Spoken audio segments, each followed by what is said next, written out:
Koheda fruit market పరిరక్షణ బాధితుల సమావేశంలో పాల్గొన్న బీఆర్ఎస్ మాజీ మంత్రి హరీష్ రావు, సబితా ఇంద్రారెడ్డి రంగారెడ్డి జిల్లాలోని కోహెడ ఫ్రూట్ మార్కెట్ స్థలాన్ని తరలించడాన్ని మాజీ మంత్రి హరీష్ రావు తీవ్రంగా ఖండించారు. హరీష్ రావు రాజకీయాలు చేస్తలేము, రైతుల కోసం వచ్చాము, సమస్యల రైతులది. ప్రభుత్వం రైతుల కోసం పనిచేయాలి తప్ప దళారుల వ్యాపారుల కోసం పనిచేయద్దు. 10 కోట్ల రూపాయలు రైతుల కోసం నష్టపరిహారం ఇప్పించాం. 200 ఎకరాల భూమిలో అంతర్జాతీయ స్థాయి ఫ్రూట్ మార్కెట్ కట్టాలని ఆనాడు నిర్ణయం తీసుకోవడం జరిగిందన్నారు. ఫ్రూట్ మార్కెట్ తో పాటు చేపల మార్కెట్, పూల మార్కెట్ తీసుకోవడం కోసం 200 ఎకరాల భూమిని కేటాయించడం జరిగింది. అన్ని సదుపాయాలు కలిగిన స్థలంలో మార్కెట్ కట్టాలని ఆనాడు కేసీఆర్ నిర్ణయం తీసుకోవడం జరిగింది. ఇప్పుడు కాంగ్రెస్ ప్రభుత్వం ఈ భూమిని మింగి ప్రయత్నం జరుగుతుంది. 3000 కోట్ల రూపాయల భూమిని టీజీ ఐఈసీకి ఇచ్చే ప్రయత్నం జరుగుతుందన్నారు. లక్షలాది రైతుల భవిష్యత్ కోసం రేవంత్ రెడ్డి పనిచేయాలి. ఫ్రూట్ మార్కెట్ భూమిని థర్డ్ పార్టీకి అంటగట్టొద్దు. రేవంత్ కు భూమి మీద కన్ను పడ్డది. భూమి చుట్టూ సూర్యుడు తిరిగినట్లు భూమి చుట్టూ రేవంత్ రెడ్డి తిరుగుతున్నాడు అని ఎద్దేవా చేశారు. అంతర్జాతీయ స్థాయిలో మార్కెట్ ను నిర్మాణం చేపట్టాల్సిందే రేవంత్ రెడ్డి. లక్షలాది మంది రైతుల బతుకు కోసం పనిచేయాలి తప్ప దళారుల కోసం పనిచేయొద్దు. హైకోర్టులో కేసులు ఉన్న భూమిలో ఫ్రూట్ మార్కెట్ కట్టాలన్న ఆలోచన పునరాలోచించుకోవాలి. ప్రస్తుతం ఉన్న కోహెడలో ఉన్న స్థలం ఫ్రూట్ మార్కెట్ ఏర్పాటు అయ్యేంత వరకు పోరాటం చేస్తాం. ఎలాంటి బేసాజలం లేకుండా మార్కెట్ ను ఏర్పాటు చేయాలని ప్రభుత్వం డిమాండ్ చేశారు. పెద్దలందరూ కూడా ఇక్కడికి విచ్చేసినటువంటి అందరూ కూడా పేరు పేరున హృదయపూర్వకంగా స్వాగతం సుస్వాగతం తెలియజేస్తూ మన మాజీ శాసనసభ్యులు ఈ ప్రాంత పరిరక్షణ కోసం, ఈ ప్రాంత అభివృద్ధి కోసం నిరంతరం పాటుపడ్డటువంటి వ్యక్తి, రంగారెడ్డి జిల్లా కలెక్టర్ కొండ ప్రాంతాన్ని తీసుకొచ్చినటువంటి వ్యక్తి, ఇబ్రాహీంపట్నం నియోజకవర్గాన్ని అత్యంత వేగంగా అభివృద్ధి చేసినటువంటి నాయకుడు మన పెద్దలు కొరకు ప్రయత్నం చేస్తున్నటువంటి విషయం కూడా మనందరికీ మొన్న తెలిసింది.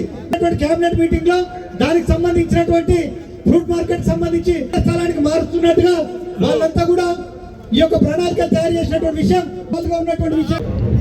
పెద్ద మనుషులకు అందరికీ ధన్యవాదాలు. సహకారి గుట్టలు 582, 83, 584, 588, 590. సారు తిరిగి మా సారు ఉన్నాగా 300 గజాలు కట్టిస్తుంటే అంతెలిమే కూడా మొత్తం ఉడగొట్టింది. ఉడగొట్టిన తర్వాత 101 బాధ పెట్టి కష్టం పెట్టి ఈ పెద్ద మంత్రులకు అందరికీ ధన్యవాదాలు నాయన.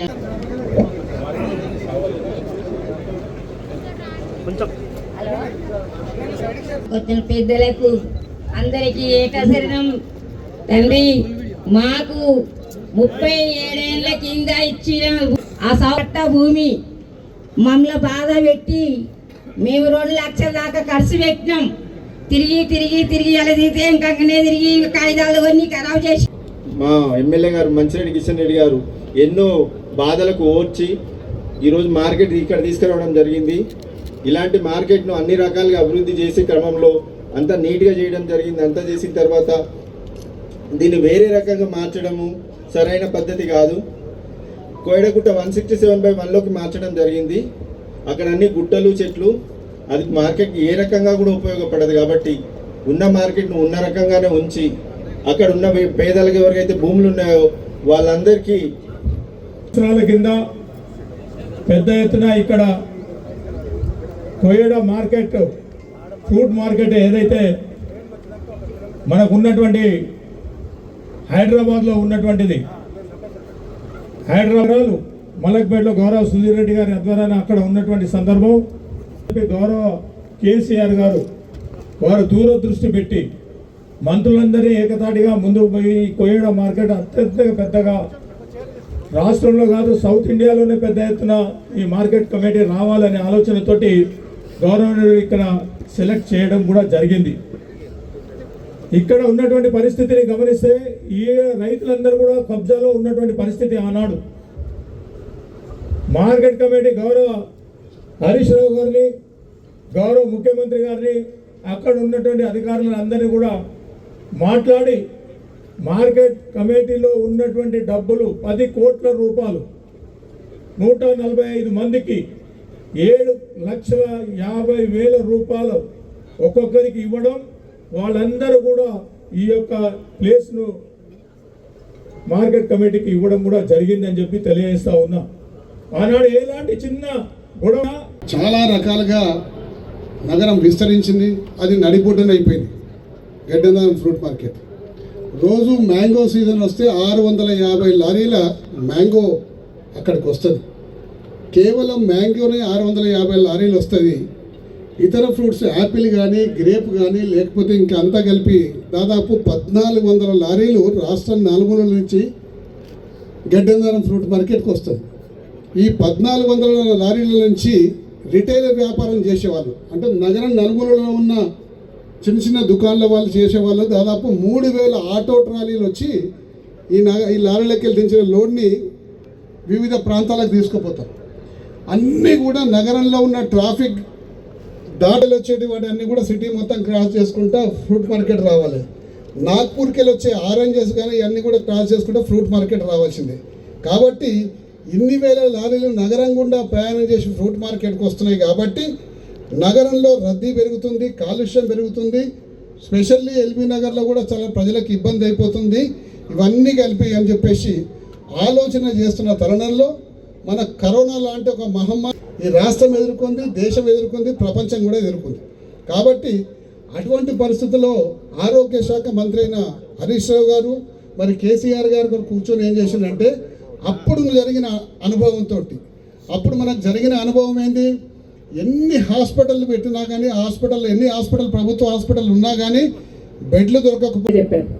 అందరి ఉద్దేశం ఏంటంటే ఈ ప్రాంతంలో చాలా పెద్ద ఎత్తున మంచి మార్కెట్ వస్తుంది, ఇక్కడ మంచి బిజినెస్ జరుగుతుంది, ఈ ప్రాంతంలో ఉన్న వాళ్ళందరూ సెటిల్ అయిపోతారు అని 2 రకాల ఆలోచనలు చేసి కేసీఆర్ గారు అక్కడ ఉన్న వాళ్ళకి చుట్టుపక్కల ఉన్న వాళ్ళకి అందరికి మంచిగా వైద్య సౌకర్యం కల్పించవచ్చు, అట్లాగే ఈ మార్కెట్ కూడా మంచిగా ఏర్పాటు చేయొచ్చు అనే ఆలోచనతో ఆ రోజు తీసుకున్న నిర్ణయంతో ఈరోజు రేవంత్ రెడ్డి గారు ప్రభుత్వం, కాంగ్రెస్ ప్రభుత్వం వచ్చిన తర్వాత ఇక్కడున్న మార్కెట్ను షిఫ్ట్ చేసి ఎక్కడో గుట్టలలో ఇస్తామని చెప్పి మార్చి ఇచ్చున్నారు. అంటే దాని వెనకాల ఏం ఉద్దేశం ఉందని ఇప్పటిదాకా మాట్లాడుతున్నాం. నేనేమడుగుతున్నానంటే నిజంగానే ఫుడ్ ప్రాసెసింగ్ యూనిట్స్ పెడితే ఆ కొండలు గుట్టలు ఇస్తే వాళ్ళు అక్కడ లెవెల్ చేసుకొని చేస్తారు కదా, మరి అక్కడ ఎందుకు ఇవ్వట్లేదు అనేది ఒకటి. రెండవది అక్కడ ఉన్న రైతులు ఉన్నారు చాలా మంది, మరి రైతులకు న్యాయం చేయాలన్న ఆలోచన కూడా లేకుండా గుట్టిగా ఆఫీస్లో కూర్చొని ఒక జీవో ఇష్యూ చేసి గందరగోళం సృష్టించే ప్రయత్నం ఈ ప్రభుత్వం చేస్తూ ఉంది. ఎక్కడ ఏ భూమి ఉన్నా దాని వెనకాల ఒక వ్యాపార ధోరణితోనే పనిచేస్తూ ఉంది ప్రభుత్వం తప్పిస్తే ప్రజలకు మేలు జరగాలని ఆలోచన చేయట్లేదు అనేది వాస్తవం. ఇప్పుడే చెప్తా ఉన్నా హరీష్ రావు గారికి, ఇది ఒక 3000 కోట్లు, ఆ పక్కన నాదరుగులో 7000 కోట్లు, 10,000 కోట్లు ఇక్కడే కవర్ అయిపోయినాయి, ఇంకా సమస్య లేదు అని చెప్తూ ఉన్నారు. గతంలో ఎట్లుండేందంటే గతంలో కేసీఆర్ గారు ఉన్నప్పుడు వారు ఒకటే చెప్పేది, మాకు ఏ చిన్న పని చేసినా ప్రజలకు ఇబ్బంది లేకుండా చూసుకోండి, నిజంగా ప్రజలకు ఇబ్బంది అయితే ఇమీడియట్గా నాతో చెప్పండి, దాన్ని ఎట్లా చేయాలో చూస్తానని చెప్పేవాళ్ళు.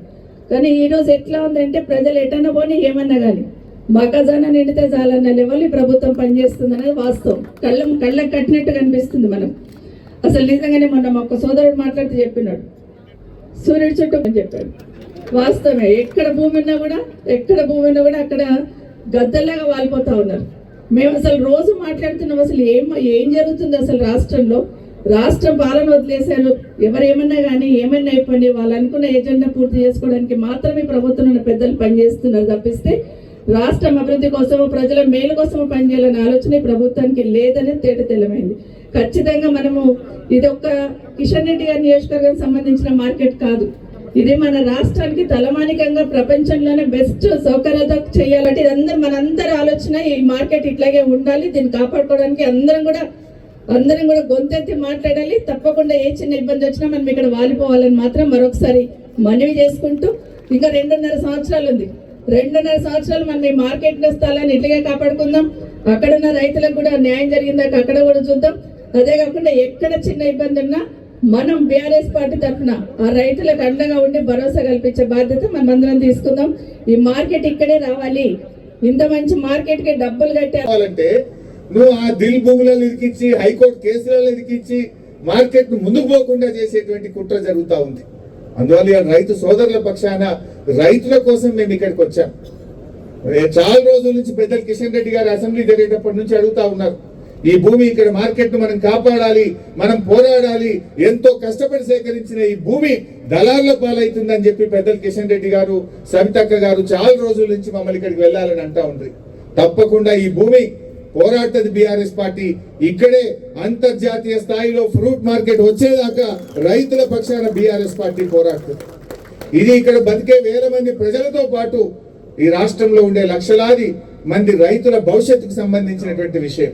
ఇలా వ్యక్తిగత పంచాయతీ లేదు, ఇలా వేరే రాజకీయాలు లేవు. ఇది రైతుల కోసం ఆనాడు కేసీఆర్ గారు ఆలోచించారు. ఇది ముందుకు పోవాలన్నదే మా ప్రయత్నం. నిజానికి ఈ ప్రాంతంలో ఆ మార్కెట్ వస్తే ఎంత డెవలప్ అవుతుంది ఈ ఏరియా, ఈ చుట్టుపక్కల భూములు ఎంత బాగా అభివృద్ధి జరుగుతాయి, ఇవాళ ఆలోచించాల్సినటువంటి అవసరం ఉంది. ఈ ప్రభుత్వం ఎట్లా తయారైపోయిందంటే ఎక్కడ చూడు భూముల చుట్టే. ఈ పక్కనే మరి రామదాస్ పల్లిలో సర్వే నంబర్ 41లో 1200 ఎకరాలు ఇప్పుడు ప్రాహిబిషన్ కింద పెట్టారు. ప్రాహిబిషన్ కింద పెట్టుడు, సెటిల్మెంట్ చేసుడు.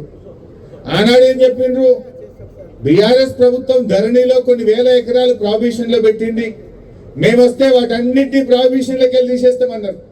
కానీ ఇవాళ ఏమైంది, 1 కోటి ఎకరాలు ప్రాహిబిషన్ లో పెట్టిండ్రు. ఎక్కడ పడితే అక్కడ ప్రాహిబిషన్ లో పెట్టి రైతుల ఉసురు పోసుకుంటా ఉన్నారు.